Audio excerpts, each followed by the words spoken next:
Hello, I'm Jim Cornwall, and this is the WalkingPost.com podcast.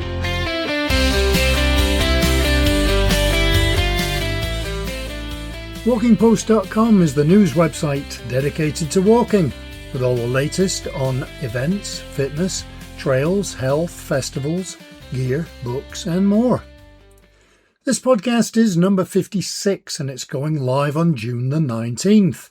And still it rains. I love talking to people where it's warm and they say how amazing the weather is. House swap, anyone? Might have been a good idea to temporarily move back to North America so that the World Cup games aren't on at 2 a.m. Anyway, let's get to June the 19th. That is Juneteenth in the US, where it's a federal holiday to celebrate the end of slavery. It's International Box Day. We have plenty of those, and I'm sad to say that I still have boxes with stuff in them from when we moved back to the UK. It's Wrong Trousers Day, which is where you wear something on your legs that don't match, usually for charity. When I played in a band, I had some interesting clothing. I had some tie-dyed jeans where the seam was on the front, and a pair of pink jeans that I wore a lot until they shrank. Or I grew wider, I'm not sure which.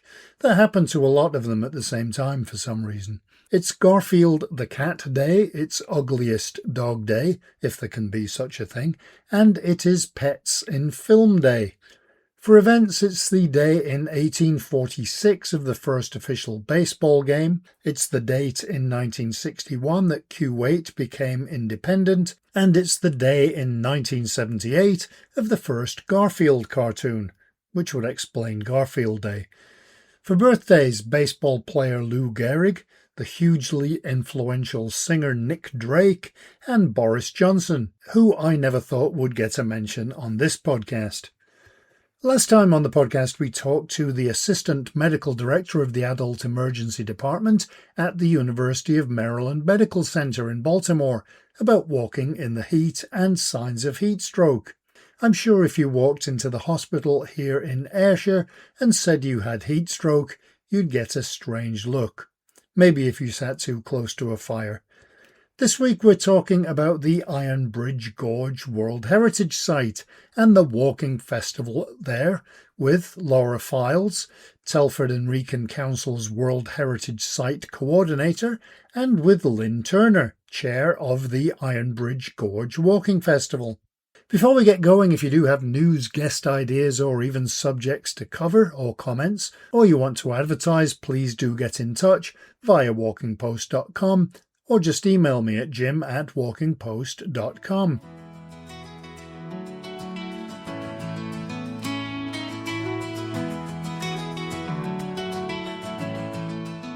Okay, let's go through some of the headlines of the news articles you may have missed that we had on walkingpost.com over the past week.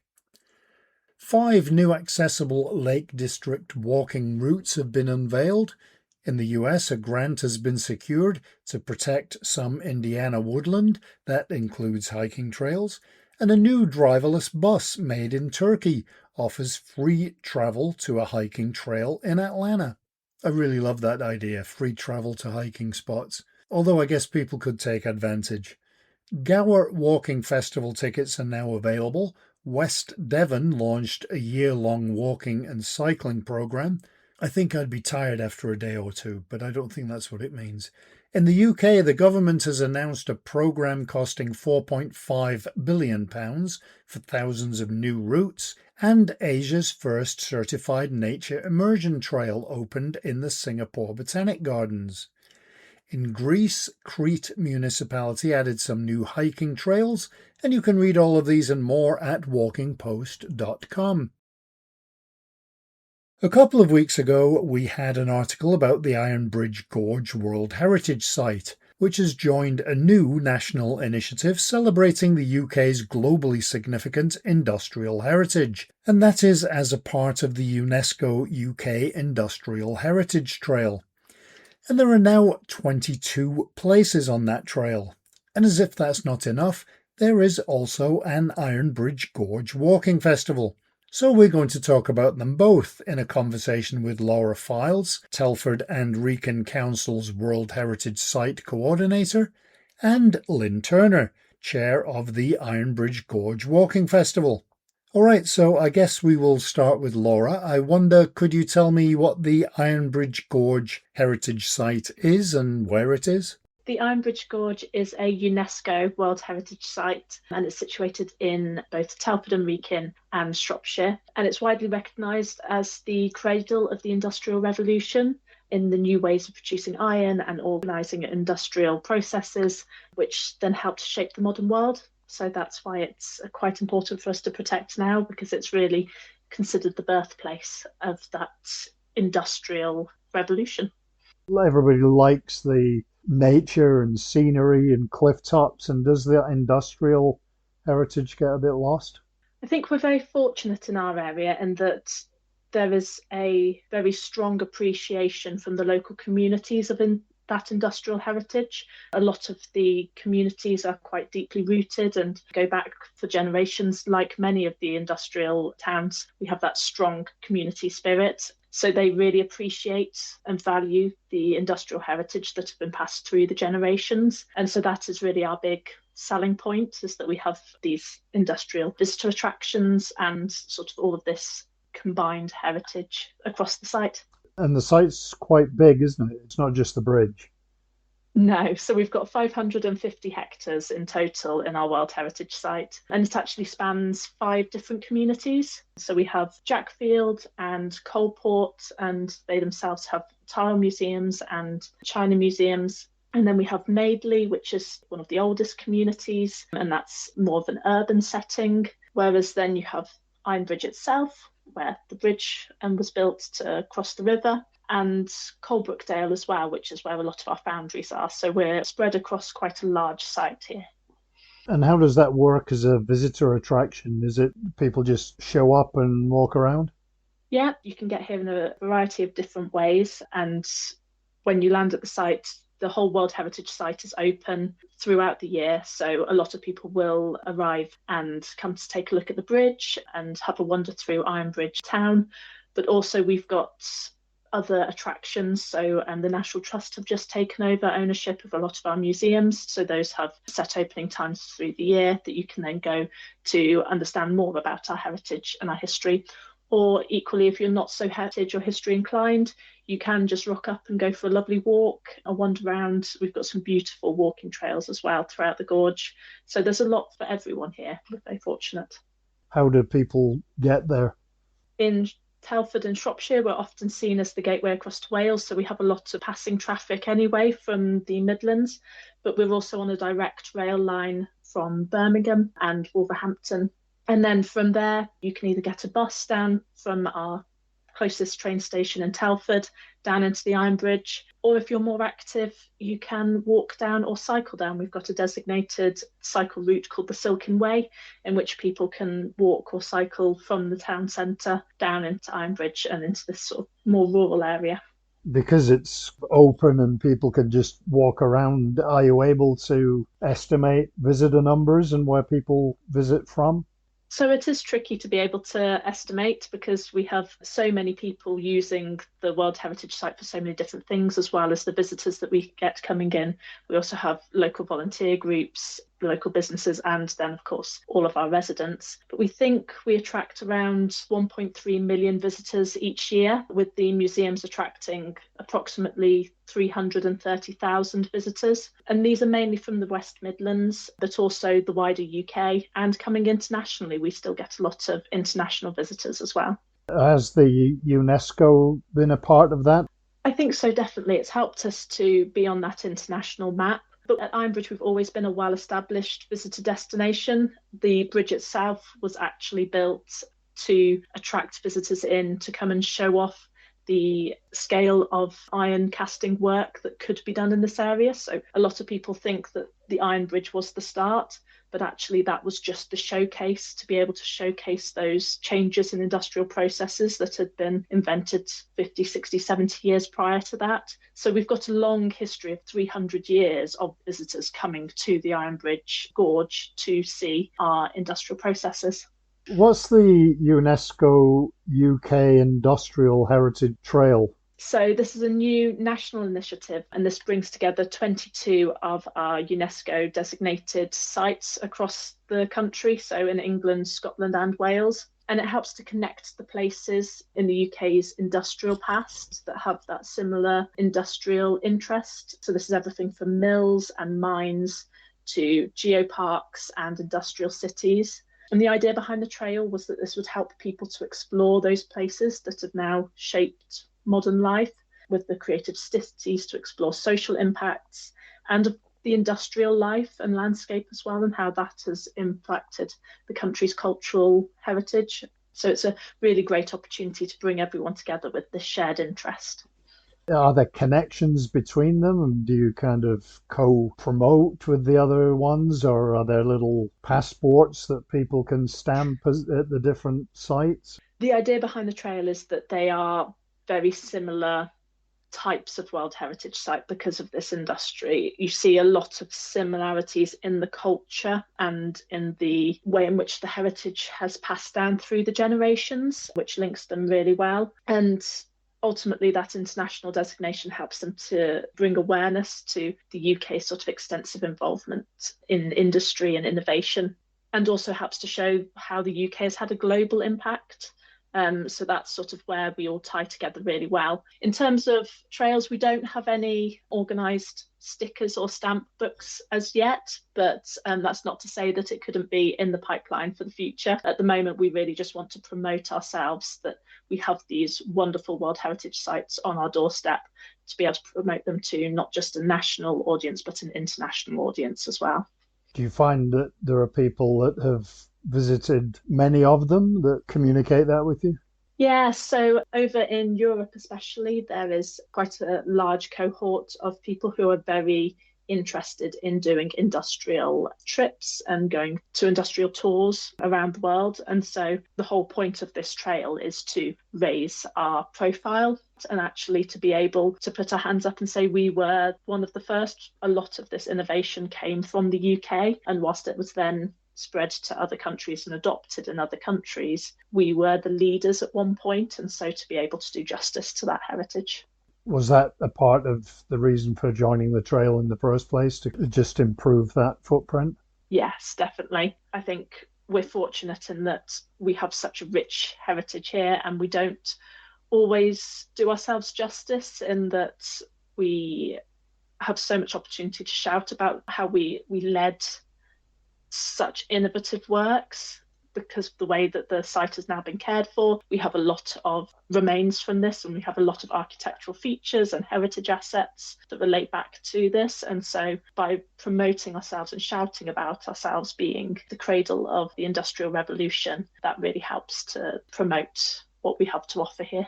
All right, I guess we'll turn it over to Lynn now. Ironbridge, I guess, also forms a part of the walking festival. Are there connections between the two?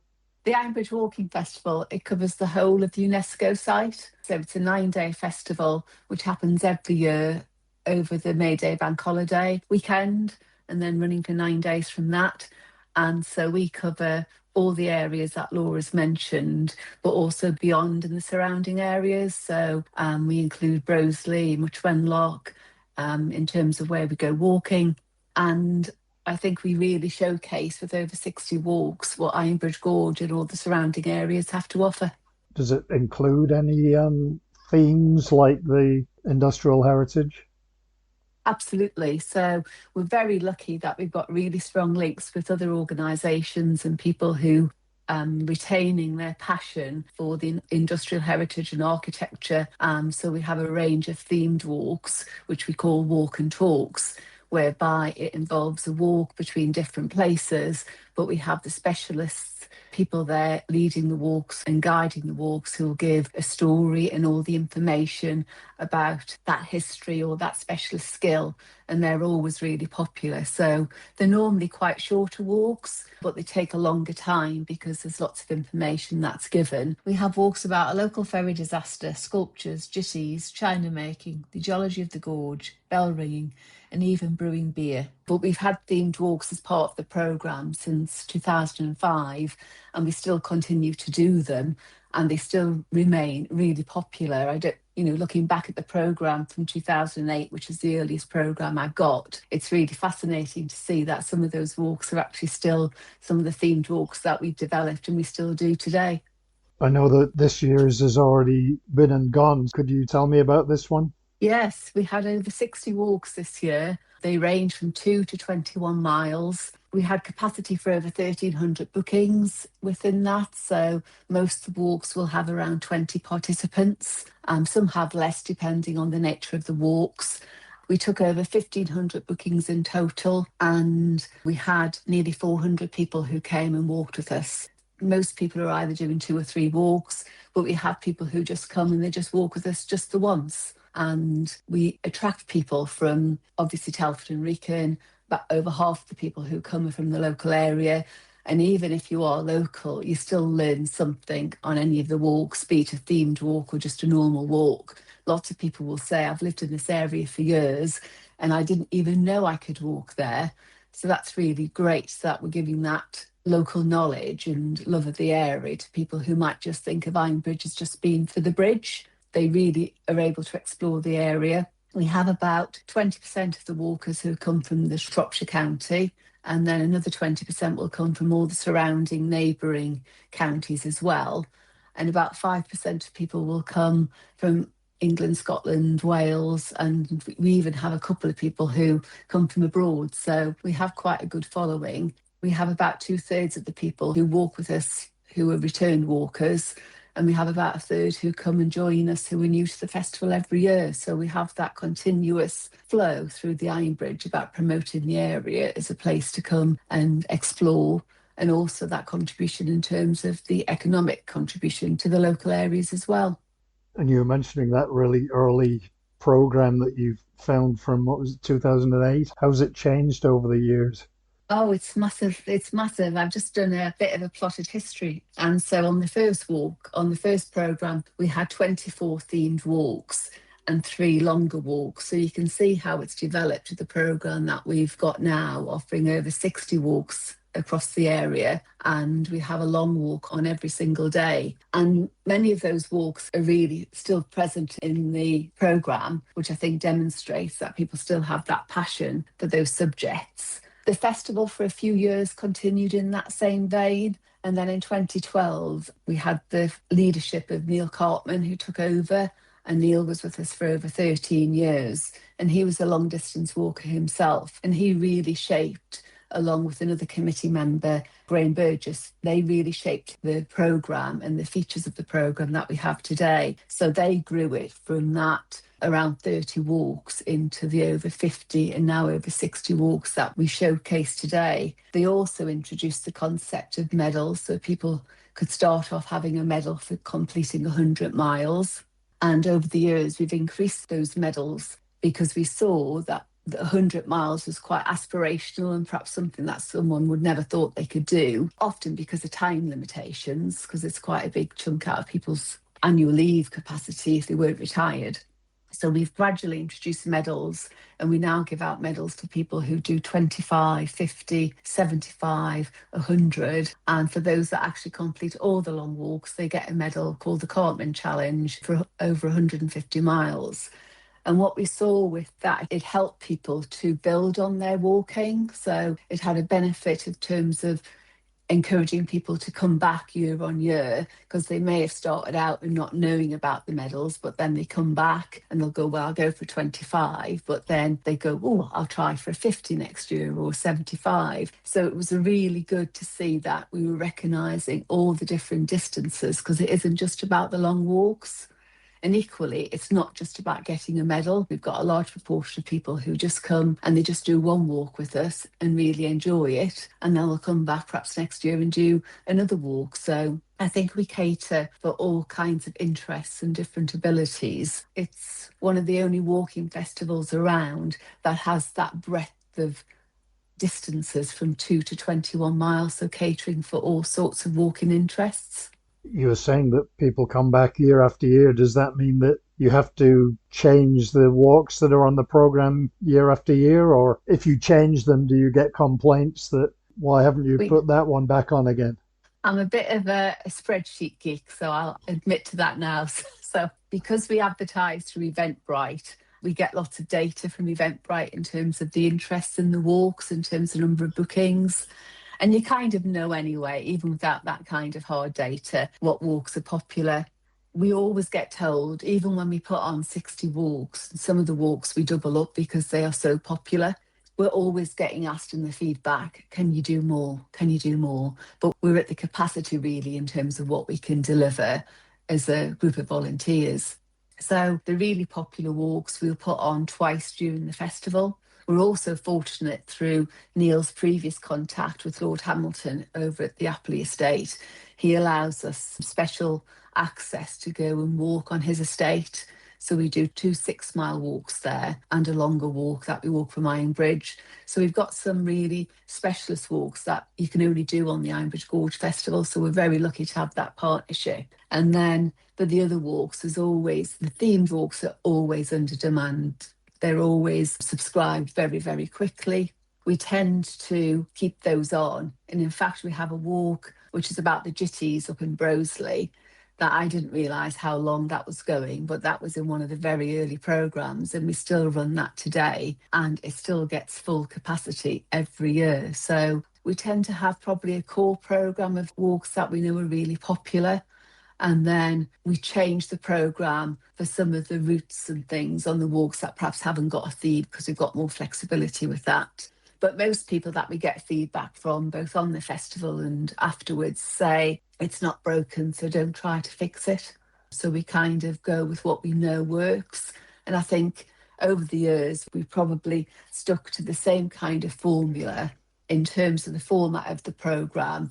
And then we just add some interest. We try and add some interest every year with some new walks or update the walks, because it's always evolving, the landscape's evolving. And so we try and add some new items of interest in and do some variations on perhaps some old walks just to update them. Have you already started on 2027? We normally have a little bit of a break now, but because of the UNESCO 40th anniversary celebrations, which start in November or from November for the next of the year, Laura's involved us really early. So we had a meeting with Laura and the committee and the walk leaders recently, and that started generating some ideas about what we can do. So normally we would probably start planning for the festival around about September, October time, which is still quite a big lead-in time in terms of a May festival. But this year we've ignited that passion and enthusiasm a little bit earlier, with it being the 40th anniversary. So we've already got some ideas brewing and thinking about it a little bit earlier this year. Because of the location, you were mentioning the proximity to Shrewsbury and the West Midlands, I would imagine that it's very easy to, if you were coming in from Scotland or from a different country, there's plenty of places to stay and it's easy to get to the walks. Yeah, absolutely. On our website, we promote the Visit Telford and the Visit Shropshire, which has got excellent links about all the accommodation, but also the wider things to do. We encourage people to go on those sites, and we've got links on the websites. We always do the signposting to those areas because they're such fantastic websites that gives people all the information. And we regularly have people who will come and just book in and stay with us for the week and just do the festival, and people come back and do that, year on year, and they stay in local accommodation and then travel into Ironbridge sometimes, or sometimes they will stay in Ironbridge itself. There's lots of availability in the gorge for people to stay as well. So we've got the whole package in terms of that accessibility, which works really well. And is there a lot of coordination between the site and the festival? Yes, we work in partnership with all the people who've got special interests, and they've been a big part of the festival. So it doesn't really feel as if you're working with different organisations, because the relationships that we've had with them are so long-standing. But yes, we're so lucky to have such brilliant partnership working with a range of organisations. Severn Gorge Countryside Trust is a key part of the festival, And we have excellent relationships with the Ironbridge Gorge Museum Trust, which is now the National Trust, the Coracle Trust and English Heritage, as well as people from the local community who want to share their passion and knowledge. We do work in partnership, but it just feels so natural that you forget that actually it is real partnership working. We're very lucky in the World Heritage Site that we have some really wonderful stakeholders who look after the World Heritage Site and the gorge. So as Lynn said, National Trust have just come in and taken over from IGMT, who were the Ironbridge Gorge Museum Trust. So we've just been managing that transition and they're really keen to get involved. But we also have very long-standing custodians of the World Heritage Site, including Severn Gorge Countryside Trust, and they do a lot of work to help to keep all of our green space around the gorge accessible, with a really strong band of volunteers who, as Lynn said, work very closely then with the Walking Festival. It'll probably put both of you on the spot here, but what are some of your favourite places in the area to go walking? Oh, that's a good question. How do you answer that? I don't think I could give one. Could I give three? Yeah, absolutely. Yeah. So one of my favourite areas to go walking, even just after work in an evening or on a weekend, is around the Benthall Edge area, because there's a lot of our older remnants of mining there. And I think it's where you get the biggest sense of how what was a very scarred industrial landscape has now been restored by nature itself. There's been very little human intervention there, but nature has recaptured the area. And so you're walking through and there's very dramatic quarry sides and quarry walls and sort of big ditches that have been enveloped by nature, and 100 years worth of nature reclaiming that. And it is quite a spectacular landscape to be in, because you can very much get the sense of both sides, both the modern restored landscape as well as a very old industrial heritage landscape as well. But then you can go to other areas which are a little bit more managed. So for example, we have a Meadows Trust who operate in the World Heritage Site, and they look after 2 large areas of meadow up on the top of the gorge, and that has some of the rarest types of orchid in the country. They have one of the biggest and rarest collections of orchids, and those have sprung up from the industrial spoil and the spoil heaps that were left from the mining landscape, where debris was removed from the mines and discarded onto this hillside. And the meadows have since sprung from it, and through their management now offer some really beautiful species of orchids that you can't see anywhere else in the country. And then finally, walking down by the river. The river is such an integral part of our industrial heritage, in that that was how goods were brought in and out of the World Heritage Site. And the River Severn would have run all the way from here up in Shropshire and Telford, all the way down to obviously the Severn estuary, and was our international gateway almost. And so walking down along the river, you can see some beautiful wildlife down by the river now as well, trying to get a sense of just how busy a transport network that originally would have been. Mine are a bit more difficult, because when I do the walking festival, because I walk on it as well as being part of the organisation, and I normally do the long walks, I'll start off doing a walk that goes out to some of the villages over in Harley, and that then becomes my favourite walk. But the next day I'll do another walk and you think, oh, I forgot about this place. Oh, this is one of my favourite walks. So you have elements on all the walks. But I think what I love about walking in the gorge is you can go from the Ironbridge in all directions. And you've always got the beautiful woodland. And in May, when we do the festival, you've got the wild garlic and the bluebells and the fields of rapeseed that are coming into the beautiful, yellow. So you've got all these beautiful elements of nature that come together at the time of the festival. So I think for me, I love, like Laura says, the cliff faces that we have up in some of the dingles. I love walking on the paths that the Severn Gorge Countryside Trust maintain that guide you through all the dingles that in May are overgrowing with the white garlic and the green leaves, and it's just beautiful. So I think I'd probably go for walks with those kind of features, and I think just so lucky that you can go from all of the directions from the bridge to experience those features. So I wouldn't say I had a favourite walk. I just I just love being able to go and have those features so accessible on the doorstep. And I also just like visiting the local churches as well. We've got loads of churches in Shropshire and in the Gorge. And it's just nice to do trails that take you from the different churches and looking at the communities around those churches as well.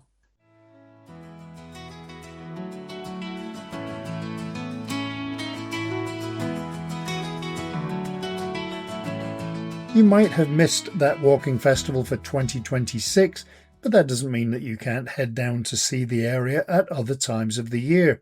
Sounds like yet another place to add to my bucket list of sites that I have to see. That's one of the biggest issues about doing a walking podcast and also filming. You see a new trail announced, like the ones in Greece, and instantly you want to go. Hopefully the cost of flights drops to a reasonable level again soon. Like filling the car with fuel. That's a painful experience these days. If you do have news or suggestions for podcast guests, please do get in touch through jim@walkingpost.com, because we're always looking for guests, whether it's a new trail, a new book, or a walking festival, or someone who's done an amazing, unusual, or interesting walk somewhere. So, I hope you enjoyed this week's walkingpost.com podcast, and I hope that you have a great week ahead, hopefully with a walk somewhere, whether it involves a bridge crossing or not. Until next time, happy trails! Walking Post from walkingpost.com is an Air Coastal Media Limited production.